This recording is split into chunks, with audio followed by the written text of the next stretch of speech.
over.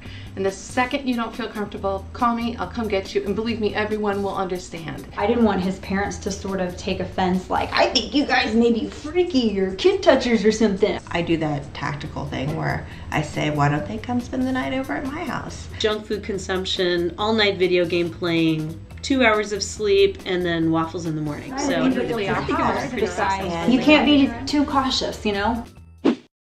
Hey ladies, it's Loesch with Mamalogues.com, and this week I want to ask you about sleepovers. Like, what is your opinion on when this whole sleepover thing starts? My oldest son Liam is 8 years old, and he's gotten close with a boy this year. They're really good friends, and the boy's a really good kid.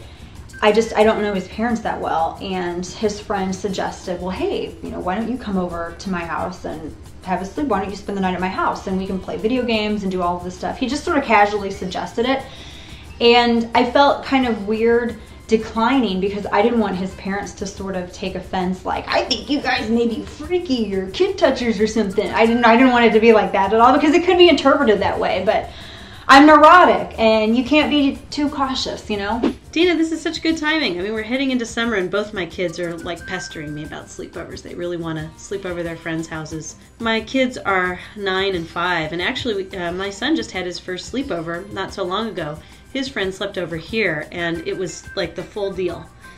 Junk food consumption, all night video game playing, 2 hours of sleep, and then waffles in the morning. So I think it was pretty successful. They had a pretty great time. Dana, I think there's a difference between when your children might be ready for a sleepover, or more accurately, when you might be ready for a sleepover, and when our children were ready for a sleepover, because the kids that they're going to be sleeping over with, we've known for ages. I mean, they've gone to school together for years. I think that over the years, and hearing, you know, who's the bully, who's the slacker, who's the really good kid, we can kind of get a grip on who they feel comfortable with and who they don't feel comfortable with.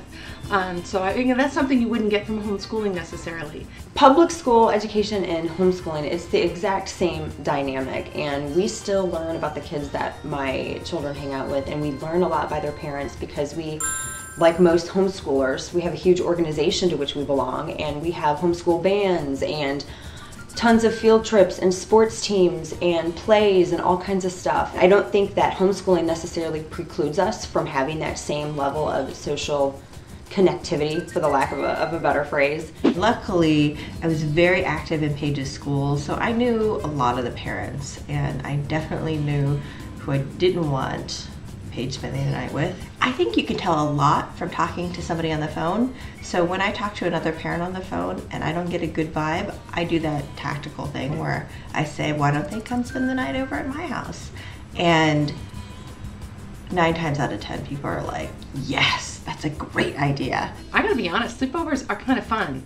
It's sort of like that phenomenon when you have somebody else's kids at your house and suddenly your kids either start behaving like princes, or suddenly they disappear. They start playing with toys they haven't touched in 10 years. They're wonderfully occupied and they're out from under. I mean, this happens with the sleepover too. I think there's another topic we should talk about, and I hate to bring it up because it will take this conversation to a rather dark place, but I think it's really important when your kids start having sleepovers that you've been having that conversation about their bodies and about private areas and touching and who can touch and who can't and what's okay and what isn't. We dealt with something like that in my family many years ago, so that's like, I think that has left a lingering suspicion in my mind. In a way, it kind of fuels the fear or any kind of neurosis I have just a little bit, as far as to whether or not I'm gonna let my kids sleep over at somebody's house that I don't really know very well. I don't know their parents very well. Talking to your kids about boundaries and about that kind of darker side is just, it's just one of those things you have to do to ensure the safety of your kids. And I don't think it's morose or uncalled for at a young age. I mean, people can get abused at any time. If you feel that your kid is mature enough to communicate with you when there's something wrong, I think that's a good litmus test for when kids are ready to spend the night at somebody else's house. My 5-year-old daughter, in some ways, is more ready for a sleepover than my son is. Not because he lacks maturity, but she seems to have not only that independent spirit of a kid who wants to sleep at somebody else's house, but she also has that ability to roll with the punches. Sometimes I'm not sure that my son is as on board with that sort of flexibility. I think it also, each child is ready at a younger age, depending on their birth position. Our oldest child probably was not ready at a younger age. I would say, 8, 9 was awesome. And we always say, hey, the second you don't want to stay there, you call me and I'll get you home. It's not like we tell them, this is the kind of commitment that you made. You said you'd go to this party, you should go to the party and stay to the end. No, this is sleeping over. And the second you don't feel comfortable, call me, I'll come get you. And believe me, everyone will understand. I think they're really important to kids because it gives them just a taste of independence, supervised independence. They get just far enough from mom and dad, whether or not they're in your house, they can stay up and eat junk food and watch video games, and they get to have their own guests.